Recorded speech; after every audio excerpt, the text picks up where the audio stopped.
Hello, my name is Ambreen Iftikhar, and I am currently working as Member Reforms and Modernization at the Federal Board of Revenue in Islamabad, Pakistan. One of the key themes that we have quite recently started to pay more attention to as part of FBR's reforms journey is the gender component. Now, the gender empowerment model is rather new as far as FBR is concerned. Nevertheless, this is an important theme for the government, both at the federal and at the provincial levels in Pakistan, especially in the light of the Sustainable Development Goal number 5. So we are at FBR trying to integrate this theme into our overall reforms program by focusing on different aspects of gender. And Ali here, Ali Waheed Khan, will tell you why it is important to have a gender element in tax programs. Thank you very much, ma'am. I'm assisting member reforms generally in the reform areas covered by FBR, tax administration, policy, operations. But this area of gender is madam's one of the passions, and of course, I also work on this area as a passion.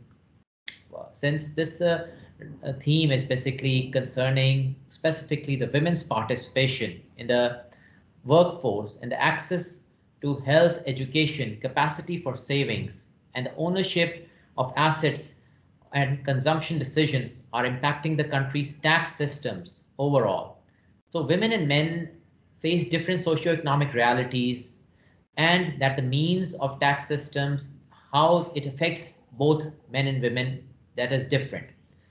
In terms of unequal power relations, are not often they're not often as financial investors that women are participating in this area. Then they're entrenched inequalities, that is cultural and social inequalities. The number of women in technical fields plus their visibility in this space is lagging. The gender gaps in their income levels are different.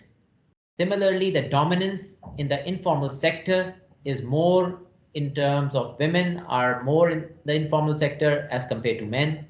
There are differences in the consumption patterns are there that we need to address. The unpaid care workers that are again, this is an area that women have to be looked into. Then the wealth holding, this is also a very important area.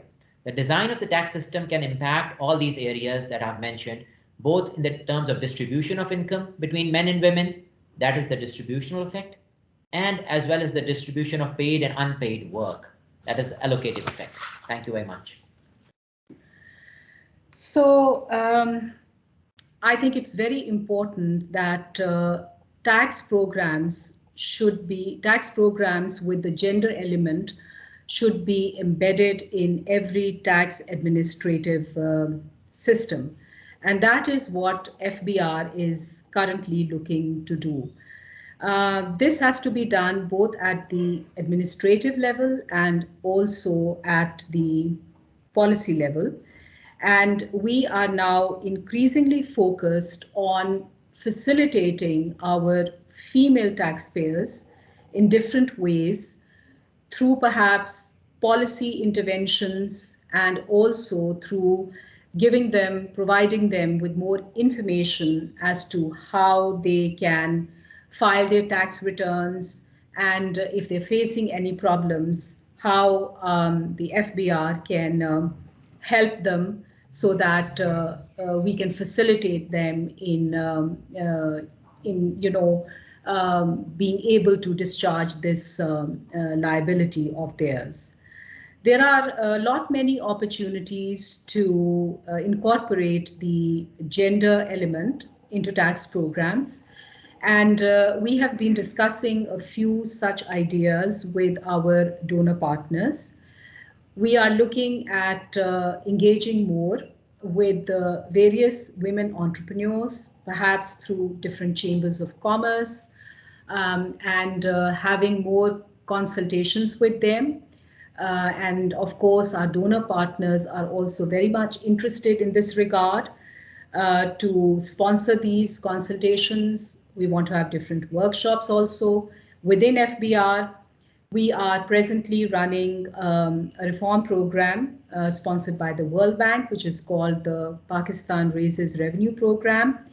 And the gender element is embedded in that also. It is a requirement of the program that by the end of this reform plan, which is June 2024, the percentage of the female employees within FBR, especially in the lower tiers, should be raised from its present level of around 5% to 10%.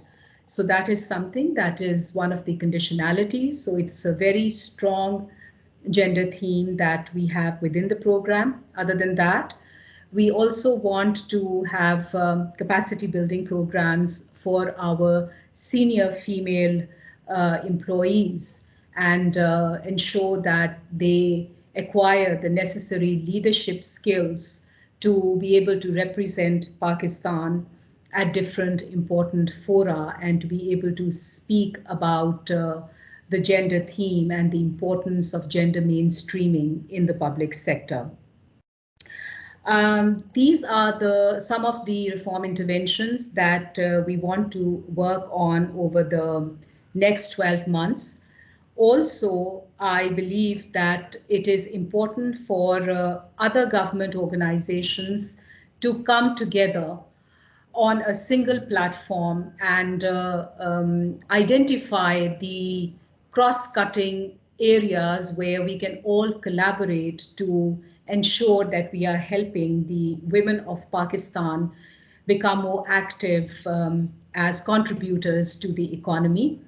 And we want this theme to gain more attention, to gain more significance in the public sector and in the governance generally, so that women can not only be facilitated, but they become very active participants in the development of Pakistan's economy. Thank you very much. Thank you very much.